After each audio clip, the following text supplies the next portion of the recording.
But when he left Samarkand, he lost Samarkand. हम ज़हीर-ud-din मोहम्मद बाबर 14 साल की उम्र से मौत को धोखा देते आ रहे थे, लेकिन अब यहाँ से आगे कहाँ? समरकंद को जिसका खतरा है। The year was 1494. In the green valley of Fergana in Central Asia, a king died in a freak accident. The king's pigeon house collapsed and fell into a ravine, taking the ruler with it. In that moment of chaos, his eldest son, Zahir-ud-din Muhammad Babur, became the ruler. Babur was only a child, but he had the blood of conquerors in his veins. On his father's side, he was descended from Timur the Lame, the great warlord. On his mother's side, he was descended from Genghis Khan. But having famous ancestors does not save you from swords. As soon as the boy became king, his own uncles and cousins tried to kill him to steal his land. For the first few years of his life, Babur did not fight for glory. He fought just to stay alive. He learned his first military lesson very early. In the Game of Thrones, you can trust no one, not even your own blood. But the young tiger had a dream. He did not just want to survive in his small valley. He wanted to sit on the throne of his ancestor, Timur. He wanted the golden city of Samarkand. Chapter 1. The Obsession with Samarkand. Samarkand was the jewel of Central Asia. To Babur, owning Samarkand meant you were the true emperor.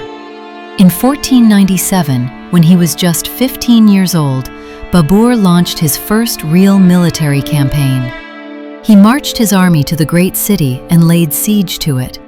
Imagine a teenager commanding an army. He surrounded the city for 7 months. The people inside ran out of food. Finally, the gates opened. Babur marched in. He had won. The boy was now a conqueror. But this victory turned into a nightmare. His soldiers expected to loot the city. They wanted gold and silver. But Samarkand was ruined and empty after the long siege. Babur could not pay his men. Angry and hungry, his soldiers began to desert him. They packed their bags and went home. While Babur was stuck in Samarkand with no money, a rebellion started back in his home of Fergana. Babur rushed home to save his kingdom. But the moment he left Samarkand, he lost it to a rival. And when he arrived at Fergana, he found he had lost that too. In chasing 2 prizes, he lost both. He was now a king of nothing. Things got worse. A terrifying new enemy appeared from the north, the Uzbeks, led by the brutal warlord Shaibani Khan. Shaibani was older, stronger, and more experienced than Babur. In 1501, at the Battle of Sar-e-Pul, Babur faced Shaibani Khan. This battle was the most important lesson of Babur's life. He lost, and he lost badly. He lost because Shaibani Khan used a special Mongol tactic called the Tulughma. This was a wheeling tactic where fast horsemen raced around the sides of the battlefield to attack from behind. Babur's army was crushed. For the next 3 years, Babur became a homeless wanderer. He slept in shepherds' huts. He walked barefoot in the snow. He had only a few friends left. He wrote in his diary that he sat on a hill and cried. But this suffering was necessary. The soft prince died in the mountains, and a hardened military commander was born. Chapter 2. The Mountain Kingdom. By 1504, Babur realized he could never beat the Uzbeks in the north. The door to his home was closed. He had to find a new path. He looked south across the dangerous snowy peaks of the Hindu Kush Mountains toward the city of Kabul. Kabul was in chaos. Its rulers were fighting each other. Babur saw his chance. He crossed the ice and snow with his ragged band of followers. He didn't just attack, he moved with speed. He surrounded Kabul and intimidated the garrison.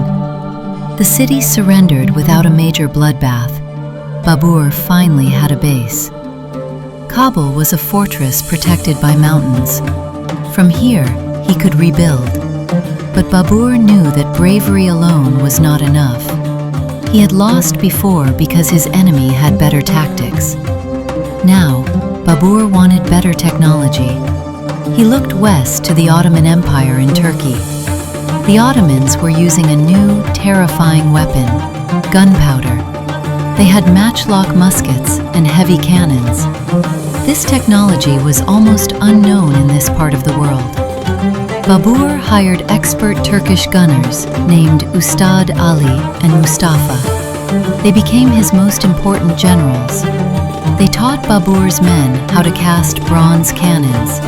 They taught his soldiers how to stand in lines and fire muskets without running away from the noise. For 20 years, Babur used Kabul as his training ground. He fought the wild tribes of Afghanistan to test his new weapons.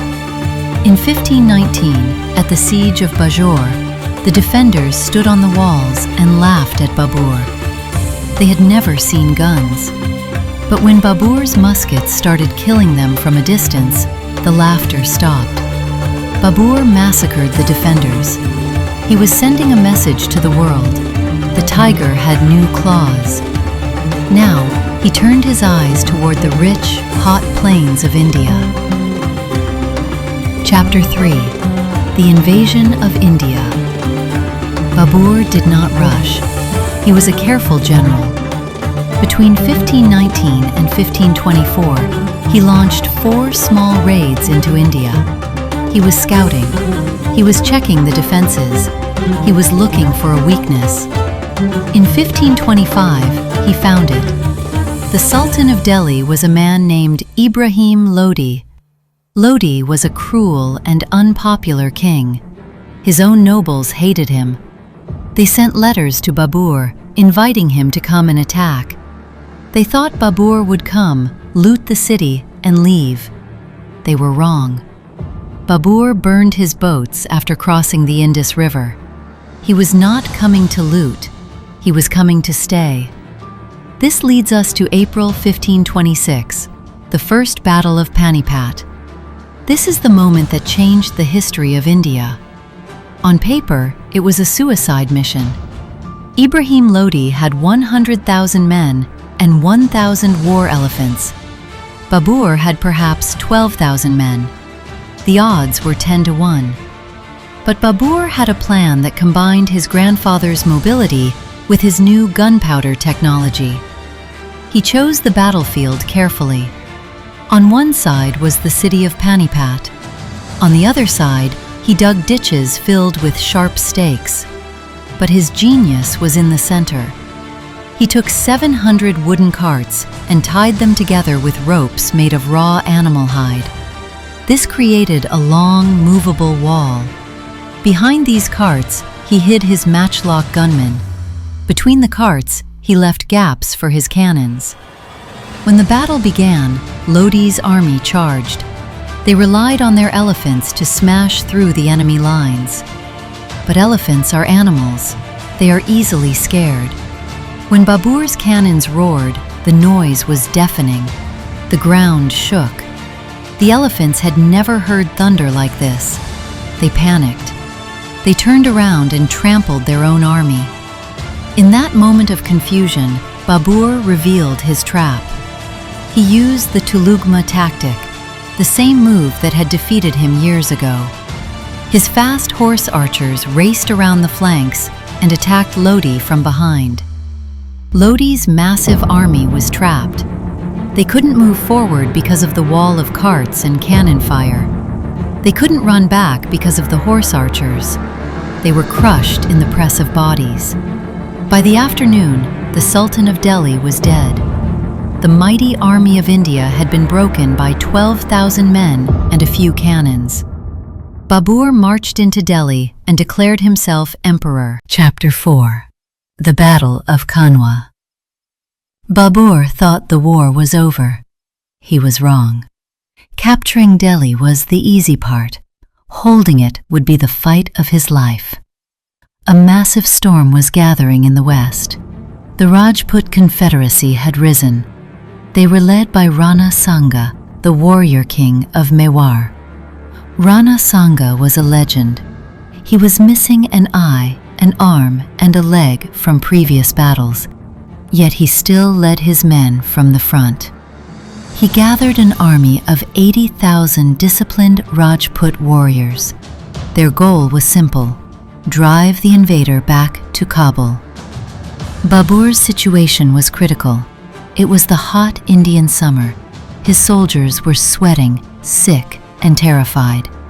They had heard stories about the Rajputs, that they knew how to die, but not how to surrender.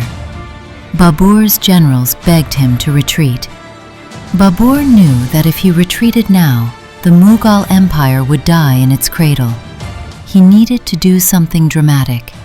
He was a man who loved wine, but he knew his religion forbade it. To prove to his men that he was serious, he brought out all his gold and silver wine cups and smashed them in front of the army.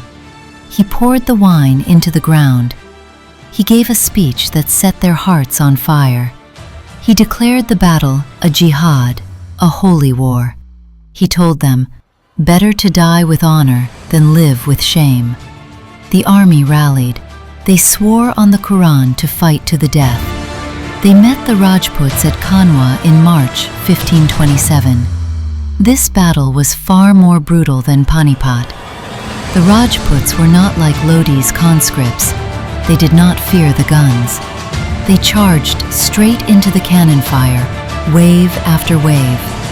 For hours, the Mughal lines held by a thread. The Rajputs pushed hard on the flanks, but Babur showed his brilliance as a general. He remained calm. He kept a strong reserve of elite cavalry. He waited until the Rajputs were tired from crashing against his defenses. Then, at the perfect moment, he ordered his center to push forward and his flanking units to close the trap.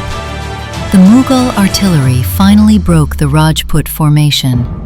Rana Sanga was knocked unconscious and carried off the field. Without their leader, the alliance shattered. The victory at Panipat gave Babur a city. The victory at Khanwa gave him an empire. The greatest threat to his rule was gone. Chapter 5: The Final Conquests. Babur had secured the north and the west, but he was not done. There were still pockets of resistance. In 1528, he marched against the fort of Chanderi. It was held by a Rajput chief named Medini Rai. The fort was on top of a steep hill, seemingly impossible to attack. Babur's engineers worked a miracle. In a single night, they cut through solid rock and dragged the heavy cannons up the hill. When the sun rose, the defenders saw the guns pointing down at them. They knew it was the end. They performed Jauhar, the ritual of mass self-sacrifice. The men rode out to die fighting, ensuring Babur conquered only a city of ghosts. Finally, in 1529, Babur faced his last challenge at the Battle of Ghaghra. The brother of the dead Sultan Lodi had raised a rebellion in the east, near the junction of the Ganges River. This battle showed Babur's tactical flexibility. It was fought on water. Babur loaded his artillery onto boats. He forced a river crossing under fire, pinning the enemy down with boat cannons while his cavalry swam across to flank them. It was a masterpiece of coordination. The rebellion was crushed. Conclusion. From the snows of Kabul to the rivers of Bengal, the tiger had conquered it all. In just 4 years, he had changed the way war was fought in India forever. He proved that a small, disciplined army with gunpowder could defeat a massive horde. But the years of war had taken their toll. Babur was exhausted. In 1530, his favorite son, Humayun, fell deadly ill. The doctors said there was no hope. Legend tells us that Babur walked around his son's bed 3 times and prayed to God, offering his own life in exchange for his son's. From that day, Humayun began to recover, and Babur began to sicken. On December 26, 1530, Zahir-ud-din Muhammad Babur died. He was 47 years old. He asked to be buried not in the heat of India, but in the cool gardens of Kabul, under the open sky. He left behind a conquered realm, but not a stable one. The task of holding this massive empire would now fall to his son. The tiger was dead, but the story of the Mughals had only just begun.